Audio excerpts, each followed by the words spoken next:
So is this, am I the last speaker in the session? No? Oh, I was going to say you've got the stamina to stick to the very end, but that's not quite yet, so get another coffee. Okay, so yes, I wanted to talk to you today. We've heard a lot about the things that we should prepare for quantum computing and what we might need to think about in terms of supply chain and things that are going to matter for us to get to large-scale and useful quantum computers. And I think an important question to ask to be prepared for that is, what will a useful large-scale quantum computer look like? What will it need? And so in my talk, I wanted to give you a little bit of insight into how to use this clicker. Although, do I have my slides? If I've got no slides, I'll just totally ad-lib it, that's totally fine. There are no slides. Right, let's do it. So, I wanted to talk to you about NVIDIA's vision for what a useful large-scale quantum computer will look like. And when I say that to people, that we're interested in the idea of a large-scale quantum computer and that we think about that quite a lot, I almost inevitably get the same question, which is NVIDIA building a quantum computer? So I should probably deal with that question immediately and tell you that NVIDIA is not building qubits. We are not trying to build quantum hardware, a quantum processor unit. But we are trying to build the devices that will turn those qubits, that quantum hardware, into a useful quantum computing device, something that can solve impactful applications. And we call that kind of a device an accelerated quantum supercomputer. And this is really the key, the core to NVIDIA's vision for quantum computing. And by an accelerated quantum supercomputer, we mean a device that takes conventional supercomputing and integrates quantum hardware with it, which is going to be essential for you to be able to operate, to actually deploy that quantum hardware. And so that's really where we're focused. And there's a few reasons that you need extremely fast, state-of-the-art AI supercomputing to run that quantum hardware. And there's a whole list. We could get very technical, things like decoding for quantum error correction, calibration, readout. But the key thing is that you really need to think of a useful device, a useful quantum device that's sitting inside that kind of a center. And so we're really focused on GPU AI supercomputing and its role as a gatekeeper for essentially being able to make quantum computers useful.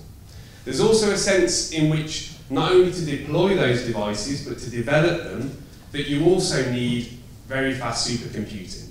And that is because development of quantum hardware and quantum applications that you will run on an accelerated quantum supercomputer are also gated by your access to extremely powerful supercomputing. And that's becoming increasingly clear as we move from this regime of smaller quantum systems into the realm of error correction and large-scale quantum computing, where there's becoming kind of unanimous consensus that useful applications are likely to run. And so, whereas sometimes people think of simulation as an anachronism in quantum computing, that it's something people did for quantum supremacy experiments or to try and catch up with quantum computers as we started to grow them in size, in fact, we think it's pretty clear that simulation, that the need for AI supercomputing is only just beginning. And you can look at lots of examples where that's the case. You can look at things like dynamical simulations of the quantum hardware itself, so building better quantum hardware.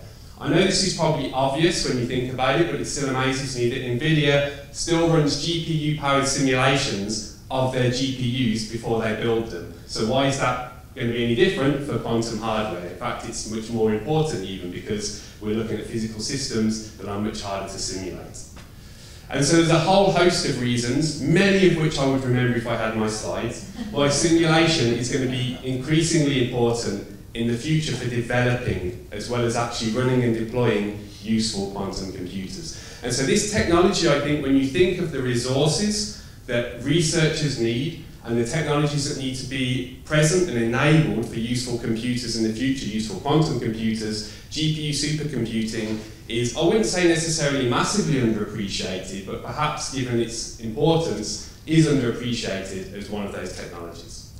I'd also just go on to point out this is why NVIDIA, we partner very broadly, because we believe this technology that we are, have state-of-the-art, best in the world at, is actually super important for researchers to have access to. And so we are partnering with a number of supercomputing centres across the world, making sure they have access to the GPUs around which they can build quantum computing ecosystems and communities that are able to use those resources to develop new applications, as well as I really talked about developing new hardware. And we're also working to bring QPU vendors together with supercomputing centres so that they can actually put those two disparate kinds of hardware together and start experimenting with how you might actually run a quantum computer next to a supercomputer. So how you do things like low latency decoding for error correction and make those kind of connections between them. And that's all I really wanted to say today. So I can't believe I remembered it all without any slides. What a lesson for us all. Thank you very much.